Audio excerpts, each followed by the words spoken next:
Assalamualaikum warahmatullahi wabarakatuh. Syukur Alhamdulillah, senang sekali rasanya kita bisa berjumpa di channel ini. Semoga Allah memberkahi kita semua. Salawat dan salam selalu tercurahkan kepada junjungan kita Nabi besar Muhammad sallallahu alaihi wasallam. Allahumma salli ala Sayyidina Muhammad wa ala ali Sayyidina Muhammad. Sahabat beriman yang dirahmati Allah, berdoa adalah salah satu usaha setiap muslim ketika mengharapkan sesuatu dari Allah Subhanahu wa Ta'ala. Sebagai makhluk yang lemah dengan segala kekurangan dan keterbatasannya, manusia tentu sangat membutuhkan pertolongan Sang Pencipta. Dalam situasi bagaimanapun yang kita lalui dalam hidup ini, saat senang, apalagi dalam keterpurukan dan keputusasaan, kita tentu berharap ada yang membantu dan menolong kita. Dan pertolongan ini akan datang setelah kita memohon kepada Allah Subhanahu wa Ta'ala melalui doa-doa yang biasa kita panjatkan setiap saat. Bahkan Allah Subhanahu wa Ta'ala menjamin Ia akan menjawab setiap doa hambanya, karena Allah mencintai hambanya yang selalu berdoa kepadanya. Perkara dikabulkan atau tidak itu urusan Allah. Sebagai manusia, kita hanya bisa berusaha dan berdoa. Tapi apa yang perlu saudara ketahui, terkadang doa yang kita panjatkan ada yang cepat dikabulkan, namun ada juga yang harus menunggu lama untuk mendapatkan ijabah darinya. Walaupun doa kita tidak dikabulkan, kita tidak dianjurkan untuk mengeluh dan berputus asa dalam berdoa. Mungkin saudaraku akan bertanya, apakah ada kesalahan dalam doa kita sehingga tidak terkabul dan menjadi penghambat doa kita dikabulkan oleh Allah Subhanahu wa Ta'ala? Mari kita perhatikan 5 hal ini yang menghalangi doa kita. Siapa tahu kita semua masih melakukan hal-hal berikut ini. Yang pertama, mengabaikan hak-hak Allah. Yang dimaksud dengan mengabaikan hak-hak Allah adalah kita mengakui bahwa tidak ada Tuhan selain Allah. Tapi pada kenyataannya kita tidak mengikuti apa yang diperintahkan Allah dan tidak menjauhi apa yang dilarangnya. Kita menyadari bahwa kita adalah Muslim, tapi dalam kenyataannya kita masih percaya dan mempersekutukan Allah dengan sesuatu yang kita anggap sebagai pertolongan dalam hidup kita. Jika tetap seperti itu, kemungkinan doa kita terkabul sangatlah kecil, karena mensekutukan Allah dengan sesuatu adalah perbuatan syirik dan kemungkinan itulah penyebab doa-doa kita belum dikabulkan. Dalam Quran surat Luqman ayat ke-13, Allah Subhanahu wa Ta'ala sudah berfirman, "Dan ingatlah ketika Luqman berkata kepada anaknya di waktu ia memberikan pelajaran kepadanya, 'Hai anakku, janganlah kamu mempersekutukan Allah. Sesungguhnya mempersekutukan Allah itu adalah benar-benar kezaliman yang besar.'"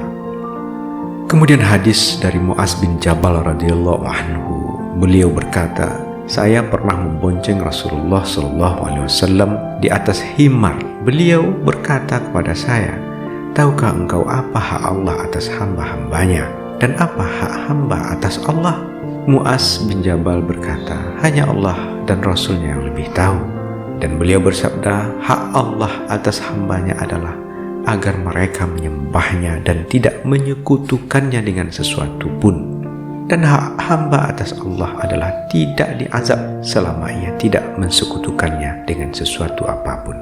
Dari penjelasan ini jelas bahwa kita mempersekutukan Allah dengan sesuatu, kecil kemungkinan doa kita akan dikabulkan.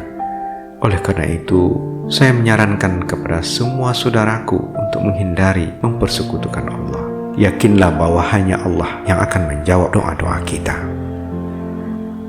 Yang kedua, selalu makan dan minum yang jelas-jelas dilarang oleh agama. Di zaman sekarang ini, halal dan haram mungkin tidak lagi menjadi masalah penting dalam hidup kita.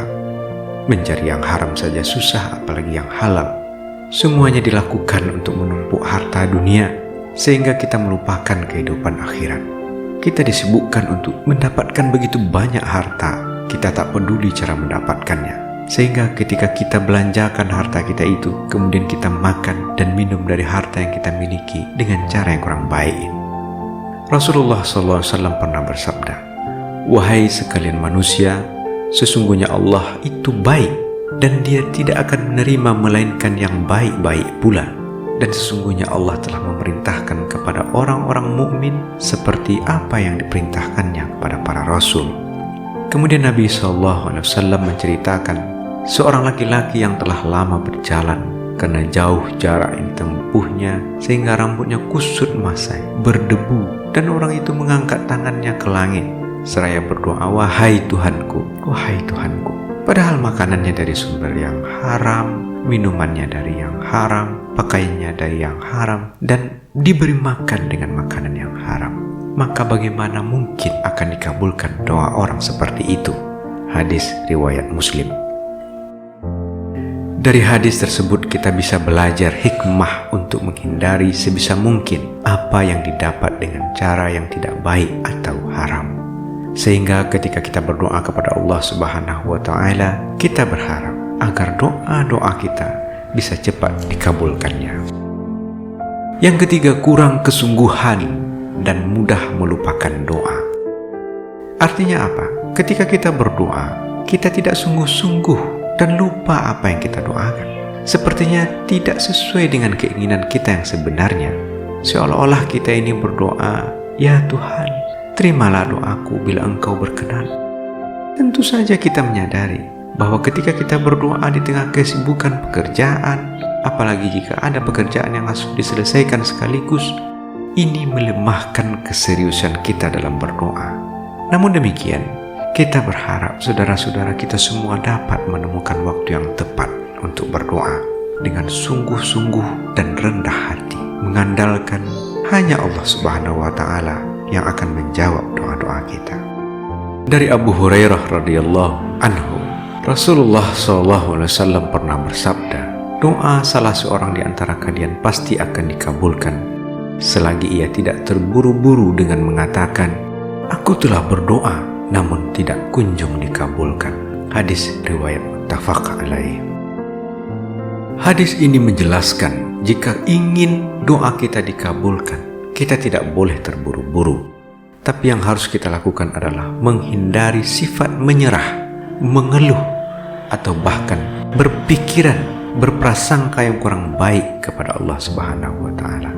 Karena kita tahu bahwa doa seorang hamba tergantung pada prasangka hambanya terhadap Allah. Jika kita berprasangka baik, yakinlah Allah Subhanahu wa Ta'ala akan mengabulkan doa-doa kita. Yang keempat, meninggalkan amar ma'ruf nahi mungkar. Amar ma'ruf nahi mungkar artinya berbuat baik dan berhenti berbuat buruk. Islam mengajarkan kita untuk berinteraksi satu sama lain. Sebagai anggota masyarakat, sudah sepatutnya kita terpanggil untuk berbuat baik, mencari kebaikan dari orang lain, dan mencegah segala hal yang tidak baik. Namun nyatanya terkadang kita malah memaknai amar ma'ruf nahi mungkar itu, kita mengabaikan hal-hal baik dan bahkan melakukan hal-hal buruk. Jika semua saudaraku menjadi pendukung hal-hal buruk, maka Allah pasti menolak doa kita dan bahkan sebaliknya bisa mengirimkan peringatan keras untuk kita. Dari Huzaifah bin Al-Yaman, Rasulullah SAW pernah bersabda, "Yang jiwaku berada di tangannya, hendaklah kalian bersungguh-sungguh menyuruh berbuat kebaikan dan mencegah kemungkaran, atau Allah akan menimpakan siksaan kepada kalian dari sisinya.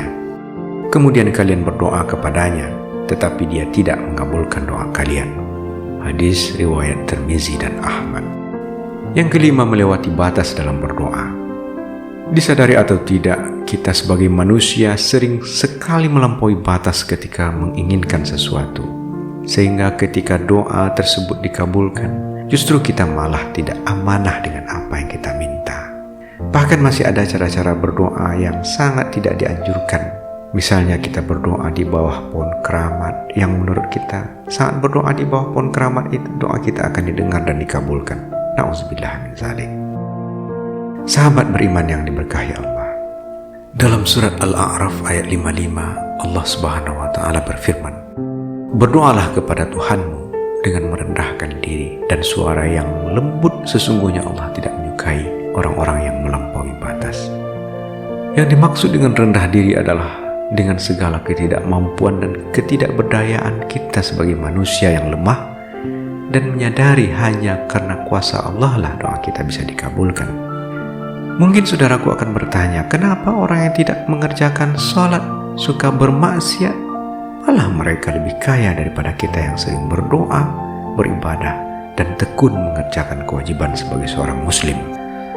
Saudaraku yang dirahmati Allah, hal tersebut sebenarnya adalah ujian Allah, atau dikenal dengan istilah istidraj, yakni kesenangan dan nikmat yang Allah berikan segera kepada orang-orang yang jauh dari Allah Subhanahu wa Ta'ala. Dalam surat Ali Imran ayat 178 Allah berfirman, "Dan janganlah sekali-kali orang kafir menyangka bahwa pemberian kami kepada mereka adalah lebih baik bagi mereka. Sesungguhnya kami memberitahu kepada mereka supaya dosa mereka bertambah-tambah dan bagi mereka azab yang menghinakan." Dalam surat Al-Zumar ayat 49 Allah berfirman, "Maka apabila manusia ditimpa bahaya, ia menyeru kepada kami. Kemudian apabila kami berikan kepadanya nikmat, ia berkata, sesungguhnya aku diberi nikmat hanya karena kepintaranku. Sebenarnya itu adalah ujian, tapi kebanyakan mereka tidak mengetahui." Sahabat beriman yang dirahmati Allah, jelas sudah bahwa apabila kita melihat orang yang tidak mengerjakan sholat, tidak puasa, tidak menunaikan zakat, sering melakukan kemaksiatan, tapi malah hidupnya serba mewah, maka hal tersebut sesungguhnya adalah azab dari Allah yang diperlihatkan di dunia ini supaya kita mau berpikir dan mengambil pelajaran dan hikmah darinya. Hidup bergelimangan harta di dunia, tapi miskin pahala di akhirat. Itu adalah kehinaan dan kemalangan yang luar biasa yang hanya akan menjadi penyesalan di akhirat nanti. Akhirnya kita hanya bisa berdoa kepada Allah Subhanahu wa Ta'ala selalu melindungi kita dan mengampuni dosa dan kesalahan kita semasa kita di dunia ini. Amin ya rabbal alamin. Demikian yang dapat saya sampaikan. Semoga menjadi pelajaran dan bermanfaat bagi kita semua. Assalamualaikum warahmatullahi wabarakatuh.